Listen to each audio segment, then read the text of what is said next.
Ahora, ¿cómo aplicar esto rápidamente para no extenderme demasiado? ¿Cómo aplicarlo al contexto de la pandemia?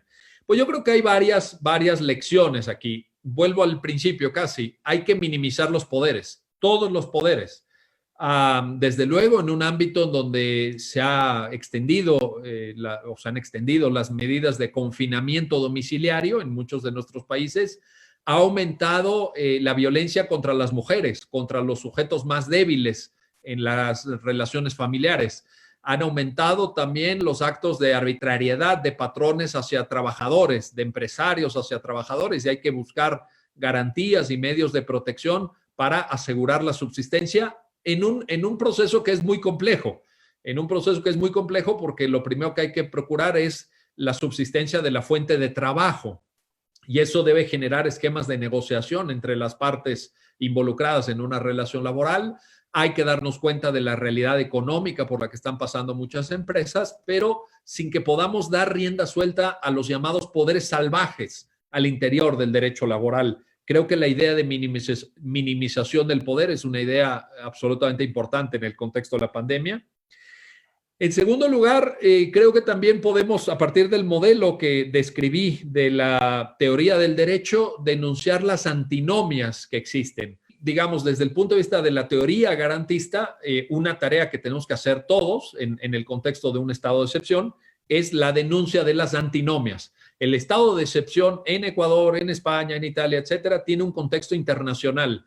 Hay una serie de previsiones, por ejemplo, en el artículo 27 de la Convención Americana de Derechos Humanos, por ejemplo, el contexto de exigencia que señaló la Corte Interamericana de Derechos Humanos en el caso Zambrano Vélez y otros contra Ecuador, precisamente, en donde le recriminaba al Estado ecuatoriano una declaratoria de estado de excepción que se extendió a todo el país, cuando en realidad se trataba de hacer frente a un brote de insurrección o de violencia o de alteración del orden público ubicada geográficamente, es decir, que no se extendía a todo el territorio del Ecuador y sin embargo el estado de excepción no estuvo geográficamente terminado. Eso le genera un reproche por parte de la Corte Interamericana. Entonces, en este mismo sentido, también la proporcionalidad de las medidas de excepción.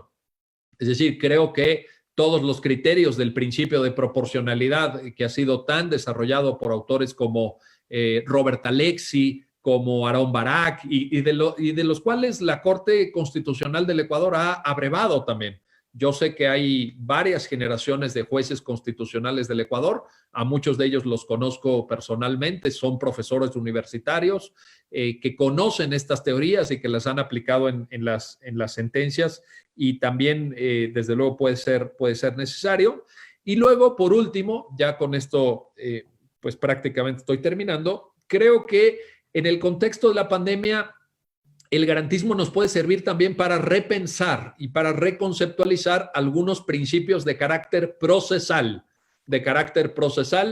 por una razón, y ustedes como jóvenes estudiantes, como futuros actores del sistema jurídico del Ecuador, lo deben de tener muy en cuenta.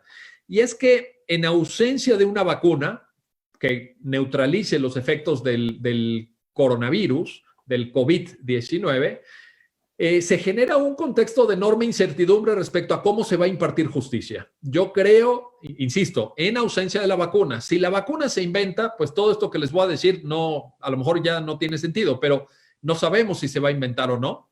Se han invertido, ustedes lo saben, miles de millones de dólares en la vacuna contra el VIH y todavía no existe. O han buscado durante años, décadas, la vacuna contra la malaria y todavía no existe. Entonces, ¿va a haber vacuna contra el COVID-19 o no? No lo sabemos. En ese sentido, es probable que las medidas de distanciamiento social se tengan que extender durante las próximas semanas, meses o quizá años. Tenemos que ser realistas en esto, no podemos negar la realidad, no lo sabemos. No sabemos en qué contexto vamos a tener que trabajar los abogados y por eso es que me atrevo a proponerles una reconceptualización garantista de principios procesales como lo pueden ser, por ejemplo, el principio de inmediación judicial. Esta idea de que el juez nos tiene que escuchar y tiene que estar físicamente ahí, que parte de un mundo y de una necesidad de estructuración del proceso judicial que ya en el contexto de la pandemia no existe. y que es la visión de que la administración de justicia es un lugar, es un sitio físico, es como una manifestación arquitectónica. Y entonces nosotros, abogados y las personas involucradas en un pleito judicial, acudimos a ese lugar. Y el juez está ahí presente, el juez observa la actuación de las partes y se forma un criterio y a partir de ese criterio resuelve el asunto. Bueno, es probable que esto no pueda ser así. Es probable que no podamos acudir porque no vamos a poder garantizar las medidas de seguridad física, de distanciamiento social. En los tribunales, aquellos de ustedes que ya trabajen y tengan experiencia práctica, saben que en América Latina los tribunales están abarrotados, o sea, están llenos de gente, transitan miles de personas todos los días y ese modelo de impartición de justicia no va a poder funcionar en lo inmediato, por lo menos. En ese sentido, habrá que cambiar la concepción del principio de inmediación, habrá que pensar en esquemas de tránsito hacia la justicia digital o la justicia en línea.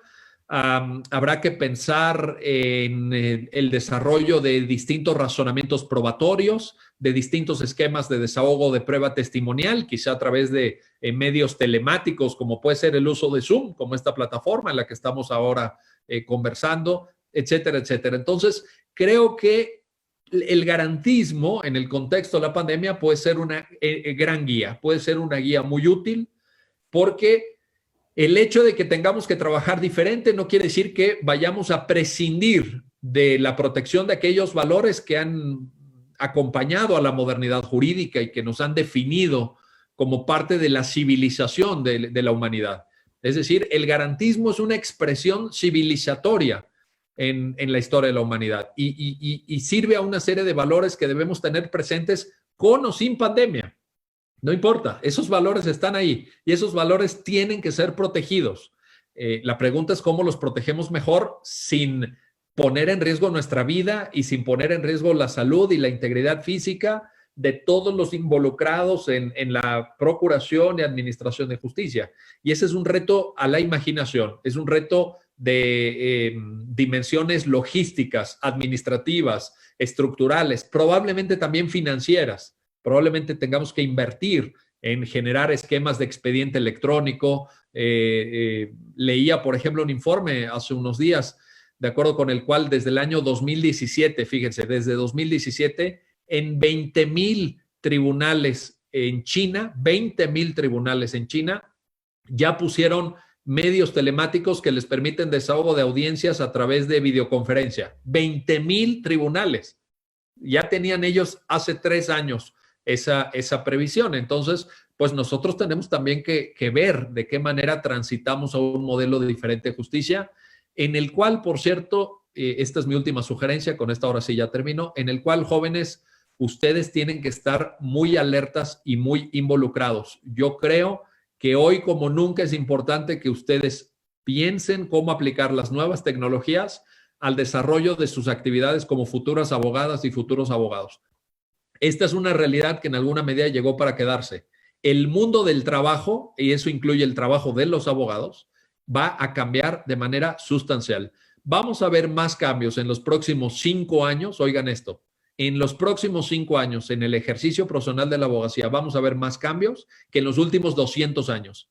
La pandemia es un acelerador de tendencias. La pandemia es un acelerador de transformaciones y ustedes van a ser los protagonistas. No se queden fuera de estas nuevas tecnologías. No sean espectadores pasivos. Sean ustedes activos, protagonistas de estos cambios que están por venir y que dentro de lo malo que es esta pandemia, que es desastrosa desde el punto de vista humano, financiero, laboral, etcétera, hay que encontrar lo bueno. Hay que mantener el optimismo, hay que mantener la fuerza y hay que salir adelante todos juntos, porque lo único que no podemos perder es la esperanza. Muchas gracias a todas y a todos por su atención.